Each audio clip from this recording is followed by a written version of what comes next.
This story is very meaningful. Everyone should hear it. Listen to Brian tell the story. My name's Aaron, 32, heir to a trust fund my parents built from nothing through decades of grit and late nights. I'm not the flashy type. Never was. Growing up, I watched my dad pore over spreadsheets while my mom balanced the books, their hands calloused from turning dreams into dollars.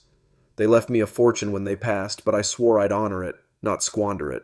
I'm tall, quiet, maybe too trusting, with dark hair and a habit of overthinking everything. People call me a trust fund baby, but I've spent my life proving I'm more than that, running the family business with the same discipline Dad taught me. I don't throw wild parties or flaunt wealth. I'm the guy who'd rather fix a problem than flaunt a solution. And until that moment with Ashley, I thought I'd built something real. I met her at my college graduation party 8 years ago. The campus was buzzing, lights strung up across the quad like a net of stars, music thumping so loud it rattled my chest.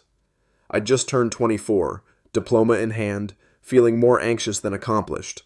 Another trust fund kid stepping into a world that expected me to coast. People milled around, laughing, clinking beers, but I hung back, awkward, nursing a lukewarm bottle in the shadows of an oak tree. That's when I saw her. Ashley stood out like a flare, effortless, radiant, her blonde hair catching the glow of the string lights as she laughed with a group of strangers like she owned the room. She wore a simple black dress, but the way she moved made it look like couture. I couldn't look away. She caught my eye mid-laugh, her head tilting as if she'd sensed me staring. "You look lost," she said, breaking away from the crowd and strolling over, her voice warm, teasing, cutting through the noise like it was meant just for me. I fumbled for words, my cheeks burning. Maybe a little," I managed, and she grinned, those green eyes sparkling with something I couldn't place. Mischief, maybe, or curiosity. We talked for hours that night, the party fading into a blur. She asked about my plans, my family, and I rambled about the business, about Dad's dreams for me, my voice shaky but honest.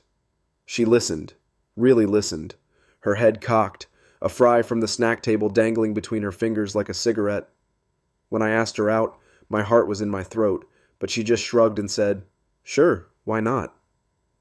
Our first date was McDonald's. Nothing fancy, just fries and shakes on a sticky table under fluorescent lights. I'd wanted to keep it low-key, test if she'd balk at my lack of flash, but she didn't care. She laughed at my dumb jokes, some terrible pun about ketchup, and kicked my shin under the table when I got too quiet. Her green eyes danced, bright and alive, and I was hooked. Ashley wasn't dull or fake. She was sharp, ambitious, real. Or so I thought. She told me about her job hunt, her dreams of climbing the tech world, and I saw a spark in her that matched my own drive. We were opposites, her bold, me cautious, but it felt right. We dated for a year, and every moment with her was electric. She'd drag me to dive bars or late-night drives, windows down, her singing off-key to the radio while I grinned like an idiot. I brought her home to meet my parents after a month, nervous as hell. Mom opened the door, her apron dusted with flour from baking, and Ashley charmed her instantly, hugging her like they'd known each other forever, complimenting the house without a hint of greed. "She's a keeper," Mom whispered to me later, pulling Ashley into a tight embrace. Dad nodded over his coffee, impressed by her gig at an IT firm. "Smart girl," he said, his rare smile a seal of approval. I'd never seen them so taken with anyone. A year later, I proposed under a sky full of stars, out by the lake near our house. I'd planned it for weeks, my hands sweaty as I fumbled with the ring box in my pocket. She was stunning that night, her hair loose, a soft sweater hugging her frame. I dropped to one knee, my voice trembling as I said, "Ashley, you're my everything. Will you marry me?" She gasped, then laughed, a sound so bright it lit up the dark, and said, "Yes, you big sap." I slid the ring on her finger, a modest diamond, nothing ostentatious, and she kissed me, her lips warm and sure. I thought I'd found my forever. Our wedding was small, just family and a few friends, but it felt like the start of something unbreakable. My best man, Tony, clapped me on the back as we stood at the altar. He was a wiry guy, mid-30s now, but a college buddy then, with a crooked grin and a knack for trouble. "You're punching up, man," he teased, nodding at Ashley in her white dress. "Don't screw it up." I laughed, nerves buzzing, but I meant every vow I made that day. Ashley glowed, her vows soft but fierce, promising to stand by me. I believed her. Life rolled on. 2 years in, my parents threw us an anniversary party, proud as hell. They'd added Ashley to the trust fund as a beneficiary. Mom's idea, a welcome to the family gift. They introduced her to Rob that night, our trustee, a slick guy in his 40s with a handshake too firm and a smile too wide. He worked for the firm managing our investments, married to Sandra, a lawyer I'd met once or twice. Their daughter Emily was a toddler then, toddling around the party in a frilly dress. Ashley cooed over her and I thought, maybe that's us someday. Rob cornered me later, all business. Your parents trust me with this, he said, tapping his chest. I'll keep it safe. I nodded, trusting too easily. But cracks started showing. 5 years into our marriage, Mom got sick. Cancer, fast and brutal, like a storm tearing through our lives. I spent nights at the hospital, the sterile smell of antiseptic burning my nose, holding her frail hand as she faded. Her skin was paper thin, her voice a whisper, and every time she smiled weakly at me, my throat went raw from choking back tears. I'd sit there in the dim glow of the machines, watching her chest rise and fall, praying for one more day. Ashley came sometimes, but she was distant, her hugs stiff and mechanical, like she was ticking a box. You okay? She'd ask, her tone flat, barely looking up from her phone. I'd nod, too exhausted to push, and she'd leave me there, drowning in grief alone. Dad followed 6 months later, a heart attack stealing him in his sleep. I found him in his armchair, coffee cold on the table, his face peaceful but gone. It gutted me. Both of them in half a year, the pillars of my world ripped away. I was a mess, burying them in twin plots under a gray sky, the weight of the business and their loss crushing me like a vice. I threw myself into work, 16-hour days at the office, poring over contracts and ledgers, trying to keep their legacy alive. My hands shook from too much coffee. My eyes burned from staring at screens, but it was all I had left to hold on to. Ashley grew cold, aloof, her eyes elsewhere, like I was a ghost in our own home. I'd stumble in late, tie loose, and find her on the couch, phone pressed to her ear, laughing in a way she hadn't with me in months. Work stuff, she'd say, brushing me off with a flick of her hand, her voice sharp when I lingered.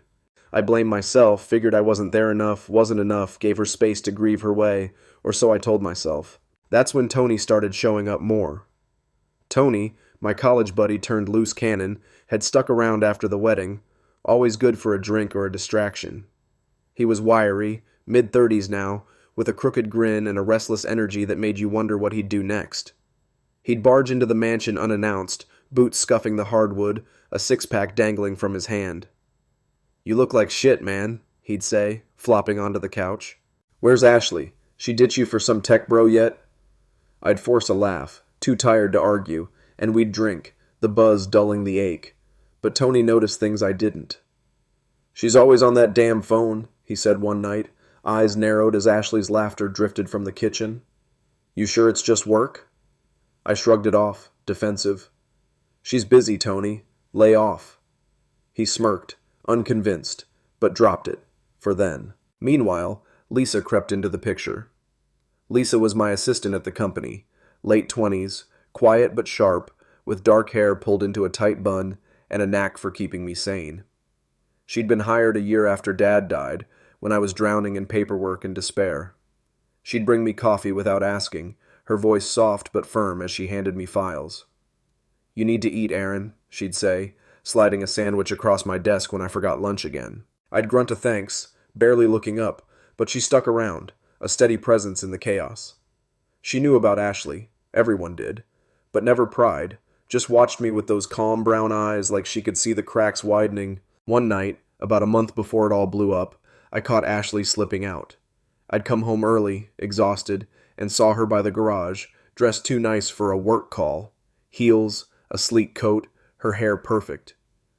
Where are you going? I asked, my voice rough from fatigue.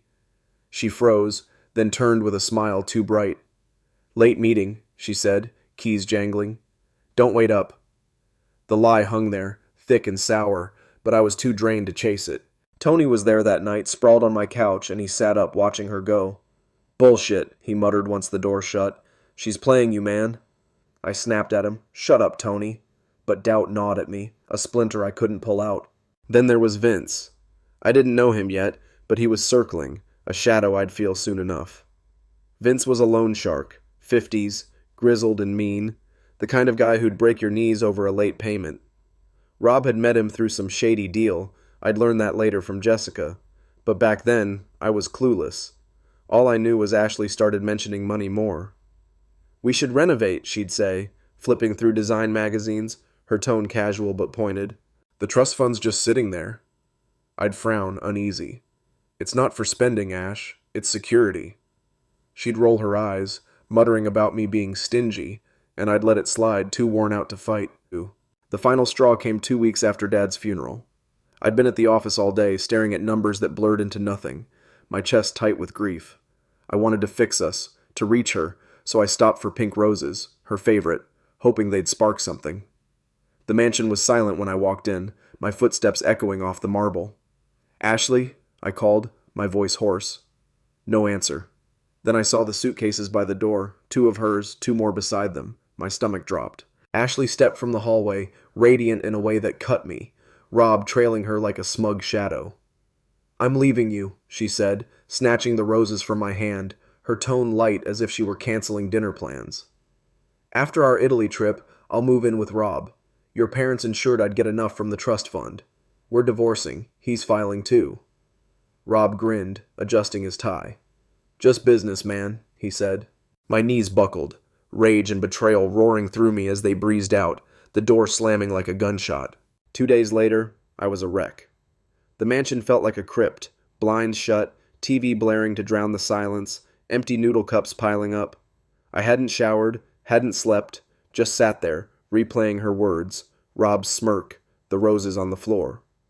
Then the doorbell rang, sharp and relentless, followed by banging. "Open up!" a woman shouted.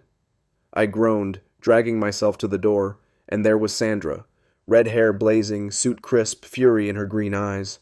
"Your wife ran off with my husband," she said, storming in. 15 minutes, shower, living room, we've got work to do." I blinked, numb. "Who are you?" "Sandra," she snapped, tossing her purse down. "Rob's wife, your new best friend, you stink."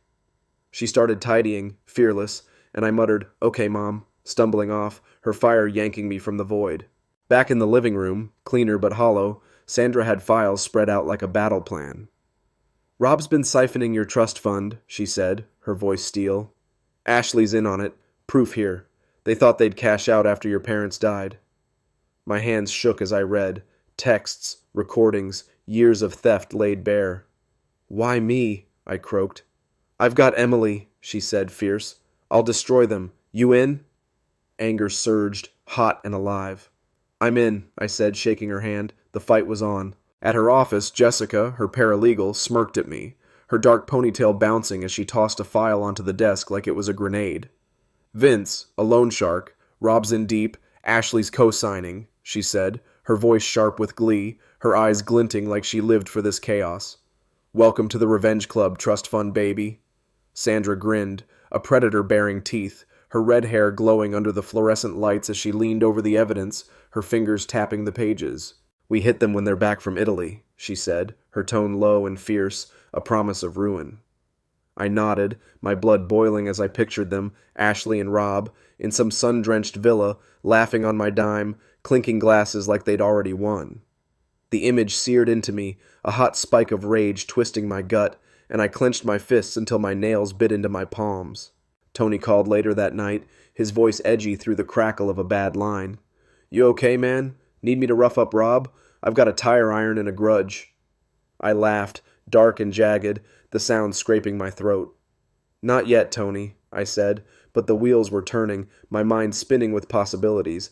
Anger, yes, but now a plan taking shape. "Just stay close," I added, and he grunted, "Always, bro," before hanging up. I stood in the mansion's empty living room, the silence pressing in, Ashley's absence a ghost haunting every corner. Those pink roses still lay crumpled on the floor, petals browning, a reminder of how blind I'd been. But Sandra's fire, Jessica's cunning, they'd lit something in me. I wasn't just a victim anymore. The next day, Lisa's call jolted me back to reality. I was at Sandra's office, hunched over bank records, when my phone buzzed. "Aaron, there's a guy here, Vince, looking for you," she said, her soft voice tight with unease. "He's intense, got some thug with him." My stomach dropped. the name slamming into me from Jessica's file. "What's he want?" I asked, my pulse racing. "Wouldn't say," she replied, pausing. "He's in the lobby asking about the trust. I stalled him." Sandra overheard, her eyes narrowing to slits. "Vince," she muttered. "Rob's shark. He's circling." I swallowed hard, fear spiking, then hardening into resolve. "Stall him, Lisa," I said. "I'm coming. We piled into my car, me, Sandra, Jessica, a tense trio speeding across town. My hands gripped the wheel, knuckles white, my mind racing. Vince was real now, not just a name, a threat tied to Rob's greed and Ashley's betrayal. Sandra sat beside me, silent but radiating fury, while Jessica in the back scrolled through her phone, muttering updates. "Vince has got a record. Assault, extortion. Rob's missed 3 payments, 50 grand deep. He's desperate." Her words tightened the knot in my chest, but I kept driving, the office looming ahead like a battlefield. Vince was waiting in the parking lot, leaning against a black SUV, cigarette smoke curling from his lips. He was shorter than I'd pictured, 50s, grizzled, his scarred face hard as granite, but his presence was suffocating. His thug, tattoos snaking up his neck, a slab of muscle, stood beside him, cracking knuckles like a warning shot. Lisa hovered by the entrance, her arms crossed, her calm facade fraying as she spotted me. "He's been asking about the trust," she whispered, her brown eyes wide with worry. I didn't crack. I nodded, grateful, then faced Vince, my heart pounding but my voice steady. "You looking for me?" I asked, stepping forward. Vince flicked his cigarette away, grinding it under his boot, his cold eyes sizing me up. "Aaron, right? Rob owes me. Big. Says your trust fund's the payout. Where's my money?" His thug shifted, a low growl rumbling, and the air thickened with menace. Sandra stepped up, unflinching, her voice cutting through. "Rob's a liar," she said. "That fund's locked, and he's screwed you too. Take it up with him." Vince sneered, his gaze sliding to her. "Sandra, the wife. Heard you're a bitch with a law degree. Don't play me."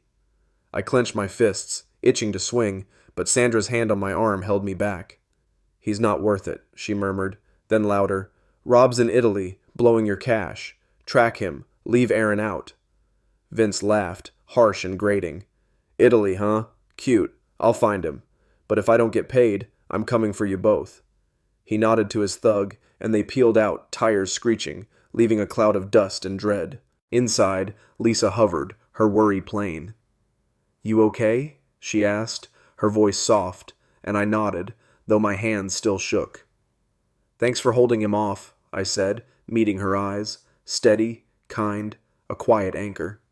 She smiled faintly, then slipped back to her desk, leaving me with Sandra and Jessica. "Vince is a wild card," Jessica said, pacing. "He'll push Rob harder. We've got to move first." Sandra nodded, her jaw set. "When they're back, we hit. Recordings to Ashley's boss, Vince on Rob's ass, the full trap." I pictured Ashley's smug face cracking, Rob's world imploding, and it fueled me, a dark fire keeping me upright. Tony showed up that night, restless, a baseball bat slung over his shoulder. "Heard about your shark problem," he said, grinning like a lunatic as he flopped onto my couch. "Want me to tail him? Got Mike and Derek itching for action." Mike was a hulking ex-bouncer, Derek a wiry hustler, Tony's crew rough and loyal. "No vigilante shit," I warned, but Tony laughed. "Just recon, man. I'll keep him leashed, mostly." I sighed, too drained to fight him, and let him crash there, his wild energy a ticking bomb I couldn't defuse. Days dragged on, Ashley and Rob still in Italy, and I felt the pressure building. Lisa kept me steady at work, slipping me coffee and quiet words. "You've got this, Aaron," her presence a lifeline. Tony's updates came sporadic. Vince lurking near Rob's old haunts, Rob's debts climbing, each one tightening the screws. Sandra and Jessica honed the plan, a legal guillotine waiting to drop. Then, 10 days after they'd left, my phone rang. Ashley. I was at my desk, staring at nothing, when her name flashed up. I answered, voice cold as ice. "What's going on?" she demanded, panic fraying her cool mask. "Rob says there's trouble. Where's my money?" I leaned back, savoring the edge in her tone. "You mean my parents' money? The stuff Rob stole? Talk to my lawyer, Sandra." I hung up, my pulse racing with triumph, dread, and a bitter thrill. That night she showed up. The doorbell chimed, sharp and jarring, and there she was, disheveled, her blonde hair tangled, but still trying to play me. "Baby," she said, stepping inside, her green eyes pleading, "we can fix this. Let me cook dinner. Let's talk." Her voice was soft, a lure, and for a split second I wavered, those eyes tugging at the love I'd buried. But then I saw the suitcases in my mind, Rob's smirk, and my spine stiffened.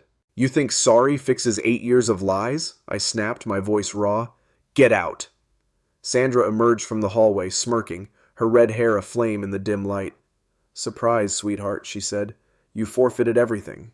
Ashley spun, rage twisting her face. "You're sleeping with her?" she spat at me. "We're broke, Rob's jobless, and now this?" Sandra cut in, calm but lethal. "Broke? You mean the loans you co-signed with Vince? Tell me more."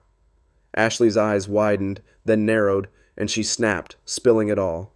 "Of course I helped Rob. He's useless without me. You're the wicked witch here." Sandra pressed stop on a hidden recorder, winking at me. "Gotcha," she said. Ashley stormed out, hurling curses, and I felt a rush of dark satisfaction, her confession, our weapon. The next blow came fast. Sandra sent the recording to Ashley's boss at the IT firm, a stern woman named Claire I'd met once at a company gala. Claire was late 40s, no nonsense, with a reputation for zero tolerance. Sandra's note was brutal. "An employee this deceitful can't be trusted. She'll steal from you too." Jessica dug up dirt. Claire's firm was negotiating a big deal, and Ashley was key. The recording hit like a bomb. Claire fired Ashley within hours, the deal collapsing, her career torched. I heard it from Lisa, who'd tapped her network. "She's done," Lisa said, a rare smile breaking her calm. "They're scrambling." I nodded, a grim joy settling in. Rob's turn came next. Vince caught up with him. Tony's crew had tracked them from the airport. Mike called me, voice booming. Vince nabbed Rob outside a bar, roughed him up good. He's begging for cash now. Rob's firm fired him too, word of his theft leaking. Sandra's doing, a calculated strike. He was arrested days later, drunk and disorderly, Ashley bailing him out with her last savings. I pictured her face, desperation cracking her mask, and felt nothing but cold triumph. Then Sandra called, her voice shaking with rage. "Rob showed up last night, drunk, banging on my door trying to break in. Emily saw it all." My chest tightened. Emily, their 4-year-old, a sweet kid with Sandra's red hair. "I'm coming," I said, racing over. I found Emily under her bed, trembling, her wide eyes locked on me. "Did Daddy send you?" she whispered, terror in her voice. I knelt, heartbreaking. "No, sweetie, I'm your mom's friend. He's gone. I'll keep you safe." She crawled out, clinging to me, and I held her, fury at Rob boiling over. Sandra filed a restraining order, her hands shaking as she signed it, and I stayed that night, Emily asleep on my chest, her trust a fragile gift. The hearing came months later, a slow grind, but we had them cold. Sandra's lawyer, a shark named Greg, laid out the evidence, recordings, bank records, Vince's threats, all damning. Rob and Ashley sat across the courtroom, hollow shells. Rob worked as a janitor now, Ashley jobless, their debts a noose. Outside, I saw Rob collapse at Sandra's feet, begging, "Take me back," his voice broken. She stepped over him, unmoved, and Greg confirmed, no visitation, full custody to Sandra, no payout for either. Vince's thugs waited nearby, fists ready. Rob's nightmare wasn't over. I stood there watching them unravel, a strange calm settling over me. Ashley caught my eye, her face gaunt, and mouthed, "How could you?" I turned away, done. Back at Sandra's, Emily hugged me, giggling as we watched a Disney flick, and Sandra handed me a beer. "Stick around?" she asked, half smiling. "Yeah," I said, clinking her bottle, the future open, uncertain, but mine. Tony crashed later, grinning. "Vince ain't done with Rob. Should I help?" I laughed, leaving it hanging, a loose thread in a new chapter. What I learned? Trust is a gamble. Give it to the wrong people and they'll gut you. But fight back, find your crew, and you can rise from the ashes. Ashley and Rob thought they'd won, but greed burns fast and leaves nothing. Me? I'm still here, scarred but standing, with Emily's laugh and Sandra's strength to remind me what matters. What do you think? Did they get what they deserved? Drop your thoughts below. I'd love to hear how you'd play this game.